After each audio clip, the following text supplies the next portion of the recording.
Party ba ka mo? Then you should definitely try one of the most popular night bars here in Siargao, ang Siargao Beach Club. If you're someone who loves good music, dancing, meeting new people, and just having a fun night out, then this place is definitely for you. Alam nyo ba, every time I visit Siargao, this is one of the places that I always make time for. Because the experience never disappoints talaga. Ang quick tip ko lang before you go, if gusto nyo maka-free entrance, make sure na makapasok kayo before 8 p.m. Kami kasi noon, almost 9 p.m. na kami dumating. So we had to pay the entrance fee which was 100 per person. Hindi naman siya mahal, pero syempre, if you can enter for free, why not, diba? Lalo na if you're traveling with a big group because malaking tipid din talaga yon. So, pagpasok pa lang namin, ramdam na agad namin yung energy ng place.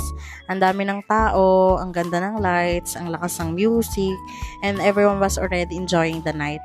Na-excite kami sa part na yung atmosphere, parang automatic good vibes agad.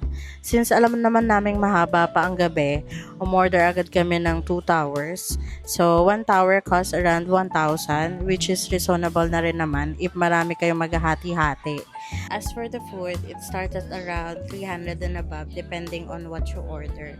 If you're planning to drink and eat, I suggest going with friends para mas tipid because you can share everything. Alam mo naman yon. So, honestly, if group kayo, I think bringing around 10,000 or 15,000 for the whole group is already a good budget. And of course, depende pa rin kung gaano kayo karami at gaano kayo kalakas uminom.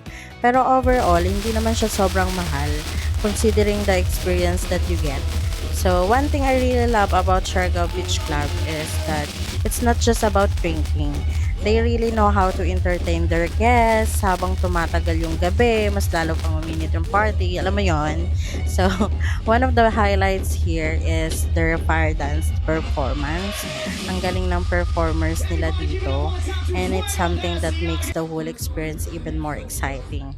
Ang daming tao ang tumitigil muna para panoorin at kumuha ng videos. It's definitely worth watching.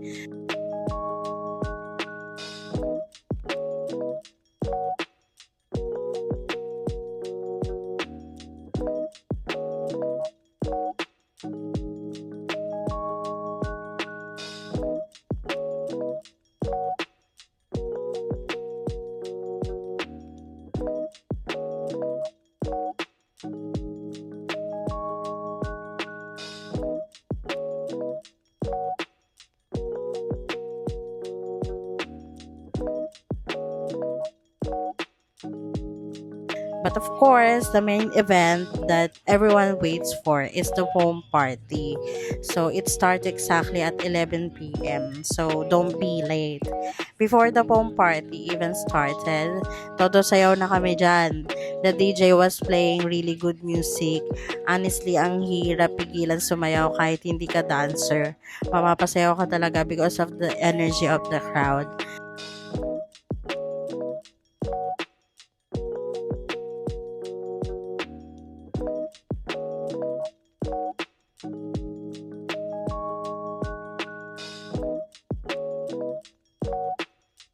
Then finally, the countdown started.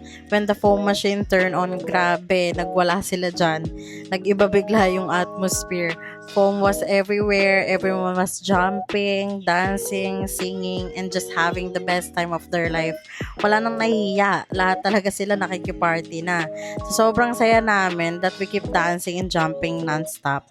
Yung oras hindi namin namamalayan because we were just enjoying every moment. What I also love about partying here is the people. Whether you're traveling solo, with friends, or with your partner, everyone is just there to have fun. The vibe is very welcoming and you can really feel the island energy that Siargao is known for. So if you're planning to visit, my advice is wear comfortable clothes because you'll definitely end up dancing. Bring only the essential that you need, stay hydrated, drink responsibly, and most importantly is enjoy every moment. For me, no Siargao trip is complete without spending at least one night here. I've been here several times already, and every single visit has been memorable. That's why this place will always have a spot on my Siargao itinerary. So if you're looking for unforgettable nightlife experience, a party that you remember for a long time, then make sure to visit Siargao Beach Club. That's it for today's vlog. I hope you enjoy watching and found this helpful. If you're planning your Siargao trip, don't forget to like this video, leave a comment if you've been here before or if you're planning to visit, and subscribe for more travel adventures. Thank you so much for watching, and I'll see you guys in my next vlog. Bye!